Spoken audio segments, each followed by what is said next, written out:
伫台中北屯区一间开22年老茶艺馆，月底讲要收起来，业者表示讲，这是因为疫情的关系，3个月来餐厅差不多拢无啥物收入，干那挖苦这个炸出的餐点伫咧硬动硬经，加上租约已经到期啊，就咧忍痛宣布伫月底甲关起来。啊，当然另外一间是伫南屯另外一间嘛开16年的茶艺馆，听讲因为土地已经卖出去啊，嘛决定营业到8月22。在地乡亲听到这个消息，拢感觉真唔甘。造景真水，台中这间老字号中式的丁园餐厅，在地经营22年，嘛是在地人食饭、请人客好所在。因为即马门口打出停业的公告，和老主顾感觉真意外。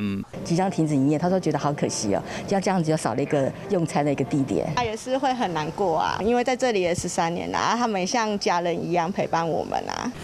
最近3个月受到疫情影响，餐厅差不多无啥物收入，干来使挖苦炸一寡餐点伫档。业者虽然讲伫8月7开放内容，也毋过无偌久就打出这个停业的公告。按算8月底要收起来，当地房地产的业者认为讲是租金的问题。大概会是在18上下啦。那现在部分呢，应该要到30，在租金上扬，还有那个食材人士都上扬情况下，选择在这时候做一个结业这样子。生意人忍痛决定停业，同时出清店内家具甲摆设。伫南屯区另外一间经营16年的人文茶馆嘛，拍算营业到8月22。在地人听到这个消息，纷纷伫面册专业写讲真怀念因的物件。是很可惜啊，南屯也没有像他这么大的一个餐厅呐。那你要想一个月给他40-50万，40-50万，烧了半年呢，这个大型的餐厅怎么会受得了？一定受不了。